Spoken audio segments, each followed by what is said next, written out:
Y bueno, vamos a empezar directamente con la clase de hoy. Repaso rapidísimo: clase 1, elección del lugar; clase 2, preparación del suelo; clase 3, siembra. La clase de hoy va a ser el mantenimiento, porque ya todo esto lo tenemos que haber hecho. Siéntate, Elsa, conmigo acá. Esa es la otra ayudanta que tengo. Ahí le voy a poner para que la salude. Saluda a Elsa, dale. Hola, ¿cómo estás?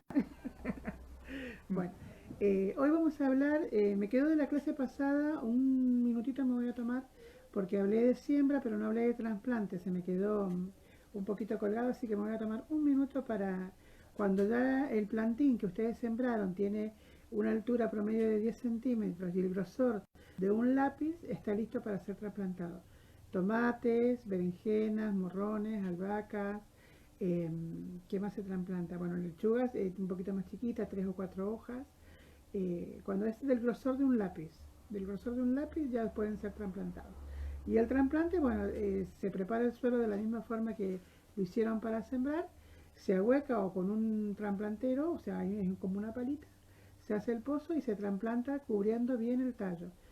Con pan de tierra, que yo acá lo quería mostrar, porque no hable de trasplante, no hable nada, así.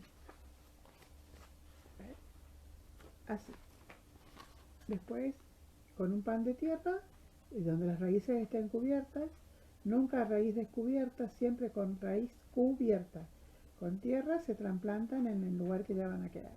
Esto aproximadamente ocurre como a los 30 días de haber sembrado. Es decir, que ustedes sembraron ahora, aproximadamente para fin de noviembre ya tengan que estarlos trasplantando, para que puedan tener un desarrollo más fluido, las plantas que son más grandes, puedan ya acomodarse al lugar y poder crecer y dar el fruto. Pasos a seguir: bueno, sacamos los plantines de a uno ayudándonos con una cuchara, marcamos una línea sobre el tablón, abrimos agujeros usando un plantador o un palo de madera, regamos antes de trasplantar, colocamos los plantines, evitando desprender la tierra de las raíces, lo que yo le decía, con pan de tierra, así se le dice, eh, para tapar, y presionamos la tierra junto para poder que no le entre mucho aire a la raíz. Cubrimos con tierra, lo que yo les hablaba de mantillo, y regamos, tratando de no mojar las hojas. Cuando trasplantamos plantines, tenemos que tener muy en cuenta los primeros días de no mojar las hojas, solamente mojar el suelo. Bueno, acá tenemos nuestra plantita, ojo de poeta hermosa. Si esto fuera el trasplante que yo tengo que hacer, lo que yo riego es el suelo, no las hojas, porque ya tienen un estrés muy grande desde salidas de su lugar, llevadas a otro que probablemente no tenga la misma condición de sol y de luz, entonces se estresan un poquito las plantas. Por eso es importante no mojar las hojas del trasplante, solamente mojar la tierra. Espero que se haya entendido. Eso es lo que me quedaba pendiente de la clase anterior, que no había comentado. Sí, Yo te voy a interrumpir ya sí, de la... temprano. ¿Es verdad cuando se trasplanta que no les tiene que dar ni un cachito de la luz del sol? No, sí, sí, es ¿Se, importante. Todas se las plantas, puede? sí, No, sí. a las raíces, perdón. No, a las raíces Eso. no, ni un cachito es Porque imposible. viste que Por dicen que ahí hay que cuando... hacerlo o de cuando está atardeciendo, cuando el sol no está a pleno, digamos, que la raíz si recibe la luz del sol, eso no sé dónde lo escuché, pero como que se daña la No, planta. no, por ahí lo No que dejarlo. pasa, claro, lo que pasa es que las plantas están acredenciadas ya en el lugar de donde están. Al sacarlas de ahí se estresan mucho porque hay un rompimiento de raíz, una manipulación de la planta. Entonces la planta tiende a estresarse porque no tiene las mismas condiciones. Claro.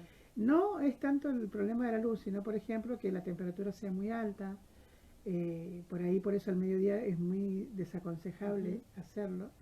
Se puede trasplantar a primera hora de la mañana o al atardecer, Claro. pero es por el calor más que por la luz. Bien. Es por la temperatura, porque Buenísimo. la luz está igual, o sea que en menor o mayor densidad está. Lo que sí, la planta al volver a querenciarse en el lugar donde ya va a quedar, tiene que tener un tiempo. Por eso te digo, no hay que hacer mucho variante en lo que es las hojas y los tallos, sino más bien en el suelo en el que trasplantamos. Claro. Pero con luz no pasa nada, o sea, no le va a pasar nada. Sí, inclusive por ahí me ha pasado muchas veces que en la manipulación del plantín se rompe el pan de tierra y quedan las raíces al descubierto. No pasa nada. por ahí a tener en cuenta un detalle es que la raíz siempre esté vertical, o sea, hacia abajo. No por ahí que cuando trasplantes te queden las raíces medio dobladas, porque la raíz siempre va a tener que buscar el lugar para bajar hacia abajo.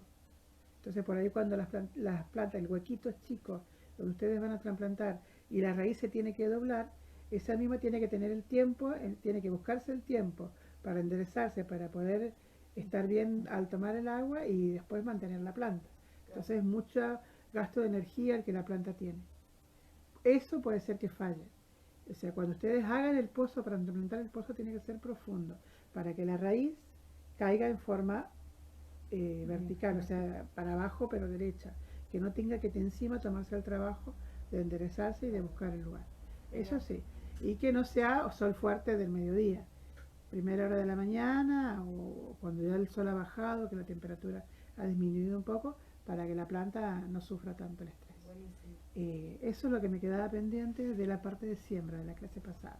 Hoy vamos a hablar puntualmente del mantenimiento después de la siembra,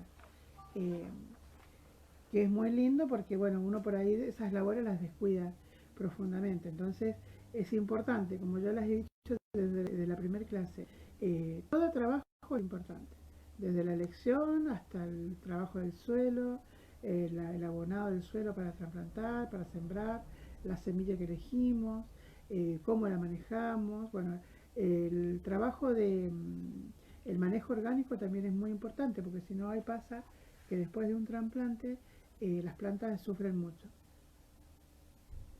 La clase de hoy es muy cortita, son 2 o 3, 4 labores rústicas que hay que hacer, labores culturales de la huerta.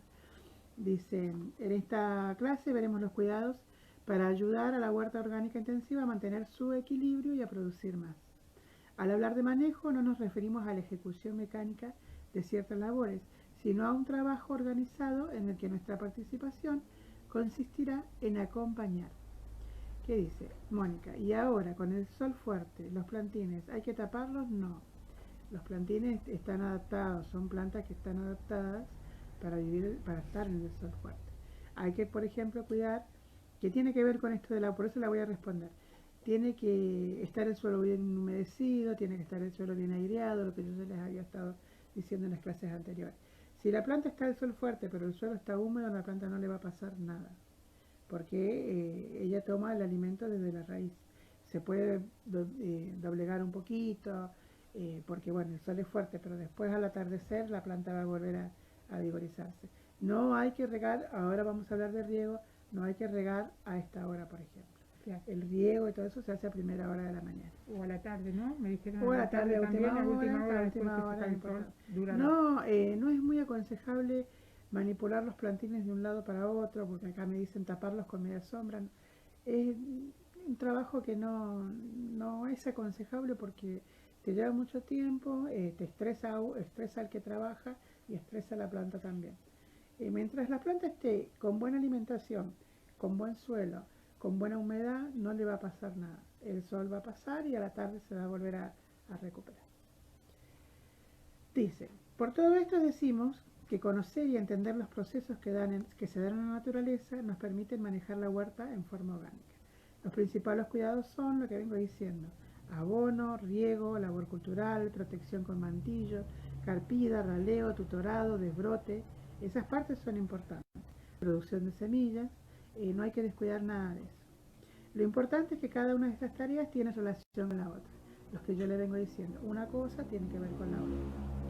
No se trata de tomarlas aisladamente, sino como un conjunto de acciones que favorecen el funcionamiento de los procesos vitales de la huerta. El riego, el abonado, todo lo que les vengo contando tiene que ver una cosa con la otra. Riegos, presten atención. Las lluvias no satisfacen la totalidad de la necesidad que las plantas tienen de agua, porque muchos me dicen, se riega con la lluvia. Sí, se riega con la lluvia, pero la planta necesita, es un ser vivo, como todos, todos los días tener su alimento, tener su agua. Entonces es muy importante no creer que porque llovió o después de una lluvia, llovió y no riego. No, la lluvia no satisface toda la necesidad que la planta tiene. Por ahí llueve muy poquito, lo que se moja el suelo es muy superficial y no llega hasta la profundidad de la raíz. Entonces la planta sigue estando seca. Eso es muy importante. Tengan en cuenta no descuidar el riego. En general, las lluvias no satisfacen las necesidades de los cultivos, sobre todo en verano. Veo que en verano todos los días casi llueve, porque un calorcito, hay una lluvia, bueno, como yo les digo, por ahí esas lluvias esporádicas solo mojan los primeros centímetros del suelo. Y hay muchas hortalizas que tienen raíces de hasta 40 centímetros de profundo. Entonces, sí o sí, hay que mantener un equilibrio entre la humedad del suelo y la aireación. Si el agua no es suficiente, las plantas no se desarrollan normalmente. La producción es menor, las hojas se ponen duras y puede ocurrir que las plantas semillen antes de tiempo. Lo que pasa generalmente con las acelgas. Con las acelgas, que Las crecen acelgas solitas en el crecen patio. solitas porque no tienen la suficiente humedad que necesitan. Un exceso de humedad, en cambio, puede favorecer a la aparición de enfermedades y los productos obtenidos son de mala calidad, menos nutritivos y de mal gusto. Hay que tener un balance entre lo que uno está haciendo y regando. Por ejemplo, yo tiendo siempre al suelo introducir te voy a manipular tu plantita. Sí, por favor. El total del dedo para ver qué grado de humedad tiene el suelo que tiene. Si el suelo está húmedo a toda o con un palito por ahí, para que te dé una medición de humedad de lo que tiene. Eso te va a marcar si le falta o si tiene de más. El suelo encharcado es muy notorio, es un suelo que no drena, lo que yo ya había hablado de aireación es un suelo que no escurre el agua, que tiende a encharcarse o a eso que se conoce vulgarmente como lodo, como barro. Cuando se seca se pone duro. Entonces corta la aireación, corta el riego, corta la drenación de la humedad del suelo y no favorece a la planta. Entonces hay que tener mucho cuidado con lo que yo ya venía diciendo, que el agua sea la que necesita la planta, se riegan generalmente todos los días, a menos que sean esas lluvias que por ahí, acá en Bahía Blanca, que son 3 o 4 días de lluvia, bueno, ahí ya es obvio que la planta tiene la humedad que necesita, no la vamos a regar más. Pero también después tenemos 2 semanas de sequía. Sí. Después de una lluvia de 3 días, por ahí pasa mucho tiempo, entonces a no descuidarse con eso, que los suelos no se endurezcan. ¿Cómo regar? En verano debemos regar todos los días a partir del momento de la siembra o del trasplante. Todos los días, no importa si ha llovido o no, todos los días tenemos que regar. Conviene hacerlo por tarde, pues regar al mediodía quema las plantas, lo que yo ya les había dicho. O en la mañana bien temprano, el que tiene la costumbre de levantarse bien temprano, riega bien temprano antes de que el sol... Lo que pasa es que en verano ya a las 8 ya hace calor, Claro. el sol ya está fuerte. Conviene la Conviene tardecita. con la tarde, en verano, pero bueno, siempre es lindo levantarse temprano, irse un ratito a la huerta y por ahí limpiar y por ahí fijarse las otras labores. Y si se puede regar un poquito, como ya les vengo diciendo, no mojando las hojas si hay el sol fuerte, solamente mojando el suelo es ideal. Eso es en verano. Y en invierno no hace falta regar tan seguido. Conviene hacerlo al mediodía, al contrario del verano, porque las heladas no pueden dañar las plantas, que es lo contrario al verano, el invierno. La helada tarda mucho en levantarse, yo le digo así, pero bueno, tarda mucho en irse, probablemente a las 11 de la mañana recién se puede poder hacer una labor en la huerta, ya sea desmalezar, carpir o airear el suelo. Bueno, en ese horario es conveniente también regar en el invierno. Cuando tenemos en la huerta de invierno, nos conviene sobre el mediodía o sobre esta hora poner el riego a funcionar en las plantas. Antes no, porque bueno, el agua escarcha en la helada y quema la planta. Y en verano sale o bien temprano en la mañana o al atardecer. Pero en verano todos los días. En verano yo generalmente aconsejo día por medio regar. Hasta 2 días, si ha habido alguna lluvia o algo, hasta 2 días para que no se produzca el desarrollo de enfermedades. Siempre preferimos la lluvia fina, lo que yo les mostraba en la clase pasada con el tarrito que estaba agujereado, una lluvia que no golpee demasiado. No sé si estaba por acá, acá está. Con un tarrito, con una botella, algo que tenga así, o una regadera, el que tiene regadera con la flor de la regadera, con la flor más suave. Si van a regar con un utensilio, si van a regar con manguera, no hacía en forma de lluvia, porque eso quema, no se riegan las plantas así, se riegan por debajo.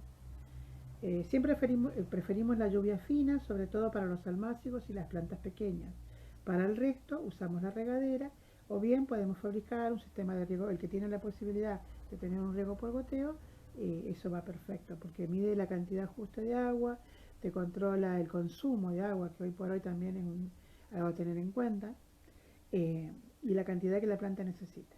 El que puede, el que no puede lo riega manualmente, es exactamente lo mismo. En forma de surco o planta por planta, como lo hagan, pero siempre recuerden de mojar el suelo, no la planta. ¿Sí?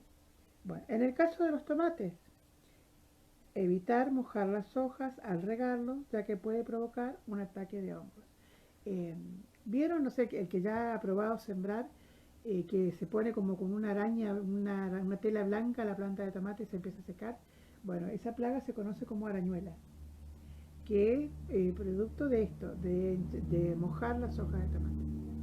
Porque por ahí la costumbre de regar así, como se riega con la manguera, queda tan por bonito. arriba y queda tan lindo y la gotita de agua, bueno, no es aconsejable, porque favorece al desarrollo de hongos, de bacterias, de enfermedades de la planta que terminan, todo el trabajo que ya tomaste para llegar hasta ese punto es en vano porque no se puede usar el producto.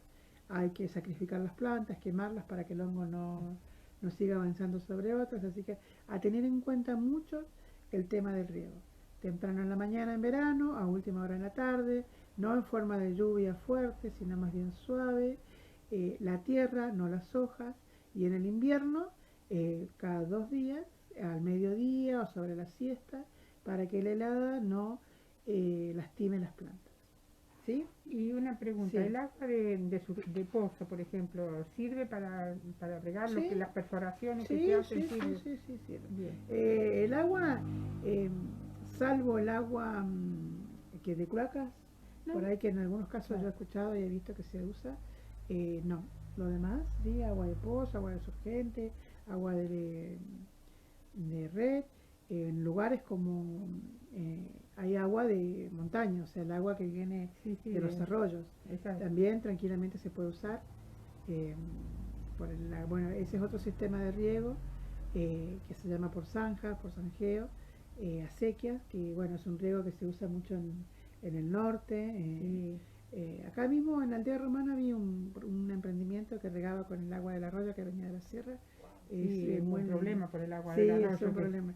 Pero antes es de un llegar problema. acá a la parte urbana, o sea, cuando viene limpio, Claro, que está bien. se El puede problema de usar. los quinteros, ¿no? Que Claro. unos se quedaban con agua y otros no. Así que bueno, tranquilamente todo ese tipo de agua es agua de lluvia, se puede juntar al agua de lluvia también, hay un sistema de canaletas, el cual vuelca el contenido de las canaletas en recipientes, en tambores, En un también se tambor, puede claro, regar con el agua de también. lluvia. Bueno, El agua de lluvia es la mejor agua, es el mejor fertilizante que pueden tener las plantas. El que pueda juntar, el que tenga el modo de juntar agua de lluvia para regar, es lo mejor que puede hacer mira. en todos los aspectos, en lo que compone el agua, en el costo que tiene, en lo natural que es, en lo que benefician las plantas. Vieron que después de que llueve las plantas se ponen tan lindas, decimos después de la lluvia se pusieron hermosas, bueno, tiene que ver con todo eso y el componente de cada agua. Miren, ¿alguna pregunta? Te veo muy...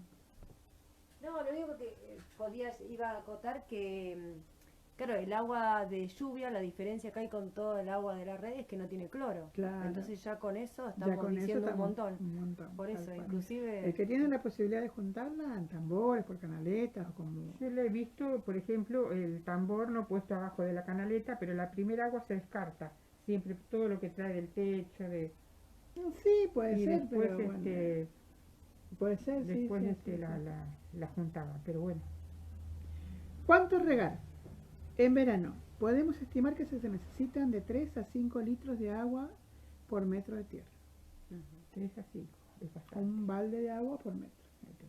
Como para, más o menos, equilibrar todos los días. En invierno, las necesidades de agua son menores, ya que las lluvias son más frecuentes.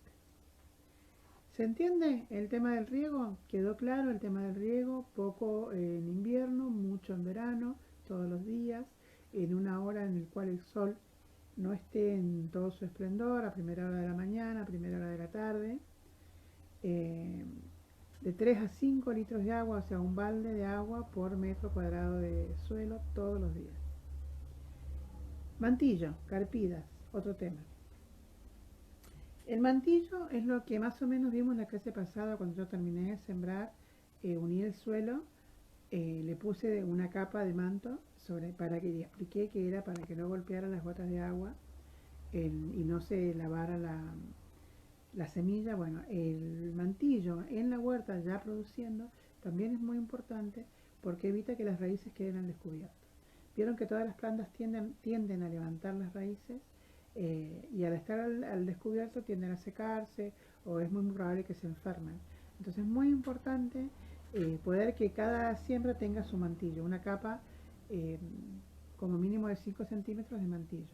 Mantillo, ya lo había dicho en la clase pasada, lo vuelvo a repetir, que no sea de gramilla.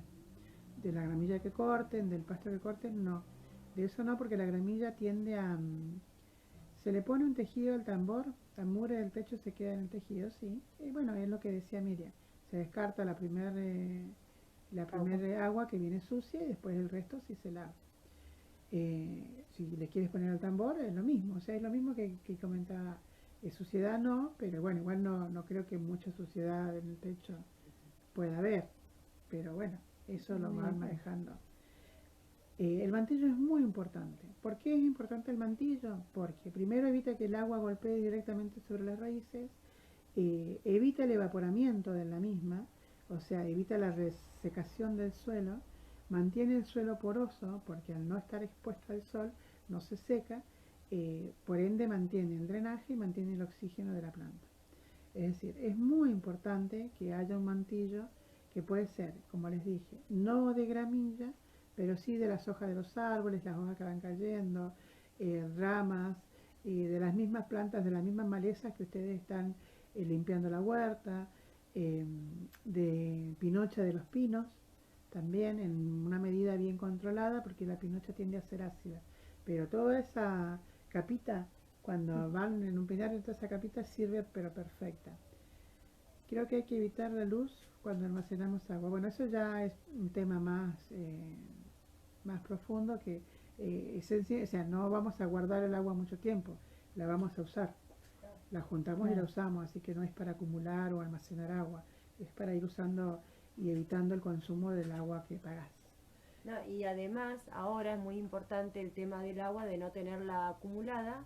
Claro, por el tema de los mosquitos, del dengue, claro. todo Eso también hay Entonces, que toda tener agua en que cuenta. juntamos la usamos. Hay que mirarla, controlarla, claro, ver que no haya pero bueno, ningún bichito. claro, pero la Usarla, usamos, o sea, sí, la totalmente. usamos y Es la para usamos. usarla. Claro. ¿Cuánto? Sí, seguro. No sé, si llovió hoy, juntaste el agua, Y 2 días mañana la después, usás. claro. O sea, no es para tenerla tanto tiempo acumulada ni nada, es para usarla. Por ahí en los lugares que se junta porque no hay agua, y bueno, sí, los tambores tienen que estar cubiertos, pero eso ya es una medida obvia y lógica que todos sabemos. O sea, si la almacenamos porque no tenemos, la tenemos que cubrir. Sí, para consumo humano Para hay que consumo, tener, claro. pero para las plantas... Para las plantas las cubrir para que no haya desarrollo con la luz de muchas bacterias y hongos y mosquitos, hay que tapar. Pero bueno, y siempre tratando de usarlo lo más rápido que se pueda. Hablé del mantillo, hojas de árboles, pinocha, la maleza que vas limpiando, las ramitas, la misma planta que vas por ahí limpiándoles las hojitas de los tomates, los zapallos, todas estas que vas sacando también van al suelo para cubrir mantillo. La carpida es también importante porque lo que hace es agregarle tierra cuando en la base de la planta se lava un poquito y la raíz queda al descubierto. Se dice carpida porque le vas agregando del lugar de donde está la planta tierra hacia el tallo. Supongamos que este es el tallo de... ¿Se alcanza a ver bien? Supongamos que este es el tallo de un tomate. Generalmente tiende en la base a lavarse, a descubrirse. Entonces cuando se carpe lo que se hace es el rejunte del suelo de alrededor para poder cubrirlo nuevamente y para que la planta no se desproteja y no quede al descubierto al sol, a las bacterias y todo eso. Entonces cada tanto es muy importante carpir el suelo donde tenemos nuestros cultivos para aporcarles tierra, acercarles tierra, que en definitiva favorece, afianza por ahí el tallo, el crecimiento del tallo. Eso hace que la planta tenga más vigor, hace que las raíces se sientan seguras, entonces pueden expandirse y hace que por ahí la humedad excesiva no llegue hasta el tallo y no se produzcan enfermedades. Mantilla y carpida son tan importantes como riego. ¿Se entiende? Perfecto. Bueno, no sé cómo vamos con el tiempo. Vamos re bien. Media Bueno. hora ya. Raleo, había dicho, riego, mantillo, carpida, raleo. Recuerden que toda la clase va a estar subida al Facebook de la biblioteca, en el canal de YouTube de la biblioteca también, así que si la quieren ver y recordar y repasar, lo pueden hacer. El material va a estar subido al grupo de WhatsApp y cualquier duda, como explicó Miriam en la clase pasada, una persona que no esté en el grupo de WhatsApp pero quiera el material, puede mandar un mail al Facebook de la biblioteca y se va a responder y se va a enviar el material. Porque por ahí son muchos términos que en poco tiempo por ahí nos olvidamos. Entonces es importante. Raleo. ¿Qué es raleo? Consiste en dejarle a las plantas un lugar necesario para que crezcan, eliminando algunas otras plantas que han crecido muy juntas. Por ejemplo, en el caso de las zanahorias que se siembran directamente y juntas, conviene siempre entresacar algunas para que las que queden tengan lugar para formar la raíz. También suele pasar con la lechuga. La siembra de la lechuga, como la vimos en la clase pasada, es al voleo, entonces caen muchas semillitas juntas en un mismo lugar. La lechuga, la zanahoria, por ahí puede pasar con el rabanito, con las cebollas, porque son semillas las albahacas también, en el lugar donde caen para el almácigo, caen muy juntitas. Por ejemplo, como lo voy a mostrar acá en el dibujito, que espero que se vea bien. Muchas plantitas juntas, acá, muchas plantitas juntas de una variedad. Bueno, ¿qué hacemos con esa? Bueno, lamentablemente ahí tenemos que sacrificar algunas, ralear. Quiere decir sacar algunas para que las que quedan, como se puede ver, lo voy a volver a mostrar al principio, acá, sacar algunas para que las que quedan vayan creciendo con suficiente lugar. Darles espacio, en otra palabra. Hay que sacrificar algunas cuando nacen muchas juntas para que las que van a quedar tengan más espacio, tengan más lugar y tengan más desarrollo. Es triste por ahí porque, bueno, nos cuesta mucho, a mí me cuesta mucho ralear. Pero bueno, hay que hacerlo. Por ahí si tenés espacio o tenés recipientes disponibles, todo lo que raleás se puede trasplantar. Si no, se sacrifica. Pero bueno, puede servir para mantillo. Todo eso que raleas cuando haces un raleo, lo que vas sacando lo vas dejando en el suelo para mantillo. Tutorado. Vamos repasando. Riego, mantillo, carpida, raleo, tutorado. Tutorado. Ciertas plantas necesitan en algún momento de su crecimiento una guía o tutor en las cuales enramarse. Por ejemplo, los porotos, las arvejas, las habas, los tomates. ¿Vieron? O bien sostener el peso de los frutos, como en el caso de los tomates. Utilizaremos ramas largas o cañas junto a las cuales podemos atar cuidadosamente las plantas, teniendo cuidado de no dañar los tallos. ¿Vieron? Es muy importante, acá en el dibujo siguiente, tutorar. Porque por ahí, por ejemplo en el tomate, yo he visto muchas veces que no se han tutorado, que se han dejado crecer así como vienen, tirados en el suelo. ¿Y qué pasa? Que el fruto tiene contacto con el suelo. En el suelo hay mucha materia orgánica viva, lo que hablábamos en la primera clase. Entonces hay animalitos que se comen los tomates, hay caracoles, hay babosas, hay bacterias en el suelo también, que aunque tratemos de tener un suelo sano, siempre existen. Hay hongos, hay mucho, porque dijimos en una de las clases que el suelo está vivo. ¿Se puede comer el brote antes de tirar, aunque sea chico? Sí, se puede comer. Pasa que, bueno, algunas tienden a ser un poquito más duras que otras, pero sí se puede. Ahora se conoce en la moda como zanahorias baby, lechugas baby, porotos baby, todo baby.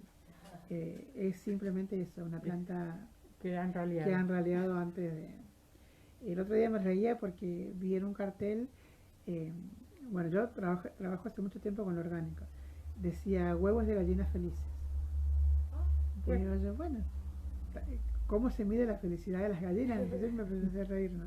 Bueno, lo que quiere decir es que es orgánico, que la gallina no está estresada, no está de como gallinero, en un claro, criadero claro. con luz que se estimula. No. Entonces, bueno, es más o menos lo mismo. Lechugas baby, tomates baby, eh, zanahorias baby, exactamente se pueden comer, se pueden consumir. Es algo que produciste con tus manos, así que se pueden comer tranquilamente. Lo que pasa es que vas a necesitar como 100 lechugas baby para hacer. Una ensalada. Así que bueno, eso ya excede eh, a los límites de cada uno. Recuerden tutorar las plantas para que las plantas primero no sean maltratadas por el viento, no sean maltratadas por la lluvia, los frutos no tengan acceso a bacterias en el suelo, que siempre hay, por más que limpiemos y tengamos todos los recaudos, siempre va a haber, porque es naturaleza y es algo que nosotros no podemos manejar. Nosotros no intervenimos en la naturaleza, acompañamos el proceso. Recuerden que esta es una huerta, un taller de huerta orgánica intensiva. Orgánica es la palabra clave.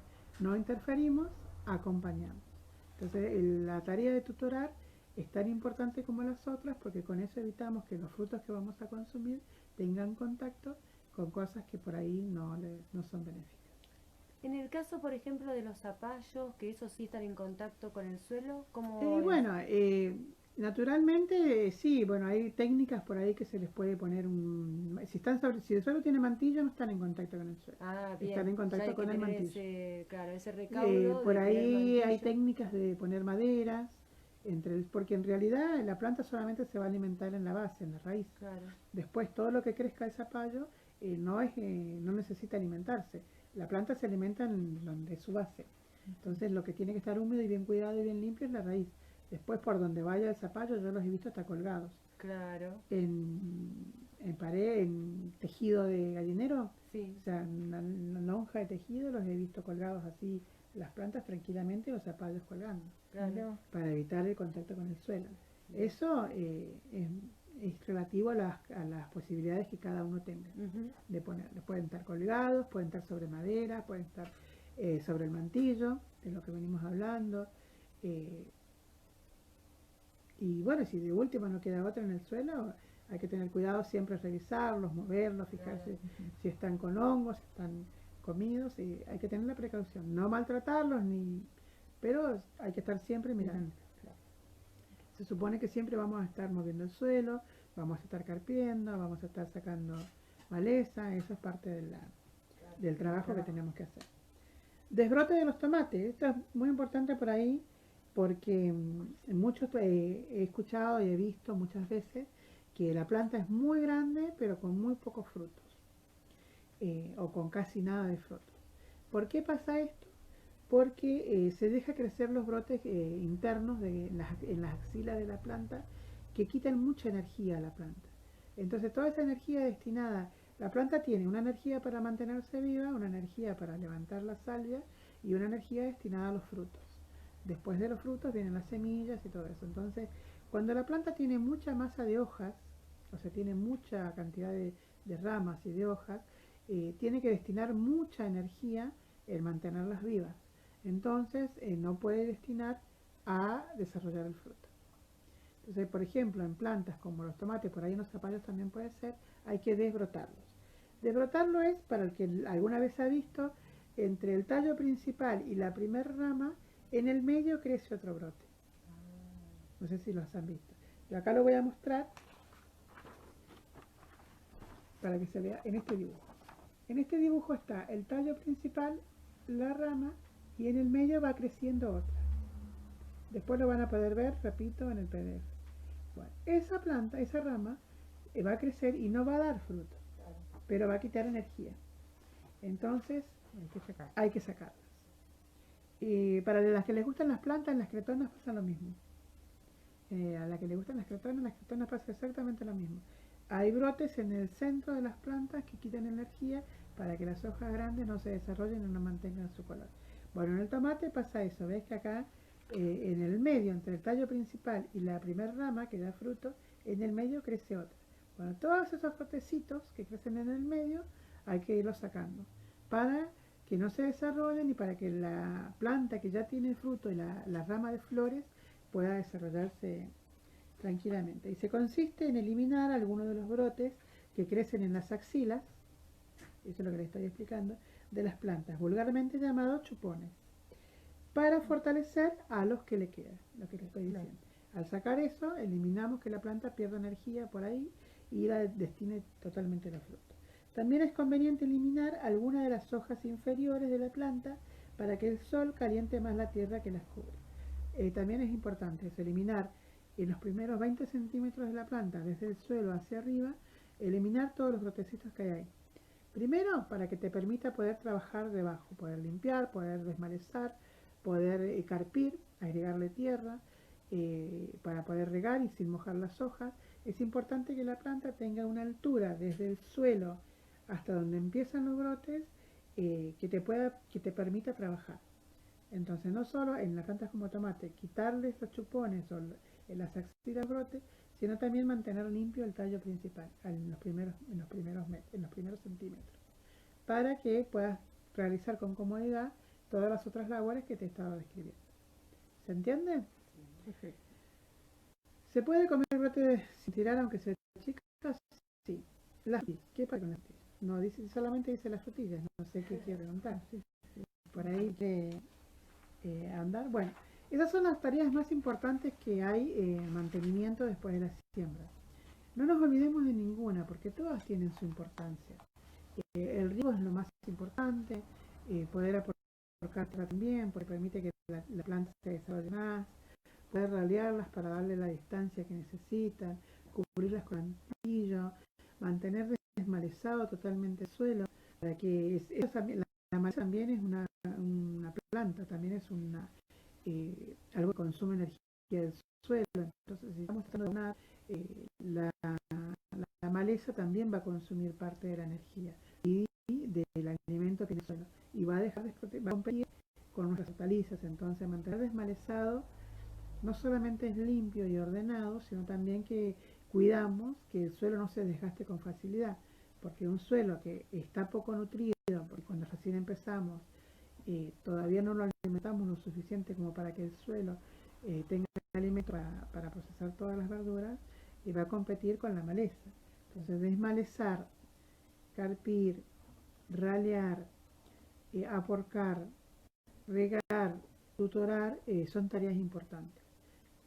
Por la limpieza, por la comodidad, por el tránsito en la huerta, por el no contacto de los frutos con las bacterias en el suelo, para el no desarrollo de enfermedades en algunas plantas, es muy importante. Cada uno de los puntos que yo hoy he hablado son importantes. Si hay mucho riego, hay desarrollo de hongos; si hay poco riego, no hay crecimiento; si no hay mantilla, las plantas tienen contacto con el suelo; si no hay carpida, las plantas se debilitan, los tallos tienden a debilitarse; si no hay desbrote, se desenergiza la planta. Entonces, cada una de las cosas que yo he nombrado hoy, de las tareas culturales de la huerta, son importantes.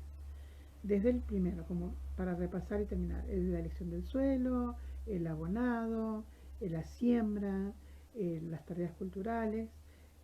Cada paso que damos en la huerta no solo es sembrar, poner la planta e irnos. Es un trabajo constante, permanente, pero que al final da mucho fruto y muchos resultados. Así que bueno, yo esta clase de hoy ya la estaría terminando, y la próxima clase vamos a hablar de las aboneras, puntualmente de aboneras, de los pros, de los contras, de las plagas, de lo que se puede usar, de lo que no se puede usar. Miriam, ¿tiene alguna duda? Sí, ahí vas a hablar del compost. Sí, voy a hablar del bien, compost. que hay mucha gente interesada en el compost. La clase que viene va a ser puntualmente de aboneras. Así que bueno, el miércoles a las 14 horas. Yo espero que todo lo que hoy se charló haya sido entendible, que les haya gustado, que hayan podido entender y comprender que nada no tiene valor. Todo lo que hacemos en nuestra huerta tiene valor, y más si lo hacemos con amor. Así que bueno, hasta la clase que viene, y los saludo. No sé si las chicas quieren agregar algo. Sí, le damos las gracias a Mónica, que es clarísima. Bueno, gracias. Se intentó. Bueno, así sí, que será hasta el miércoles. Será hasta el miércoles. Y no se olviden de asociarse a la biblioteca, es muy importante. También. Un beso.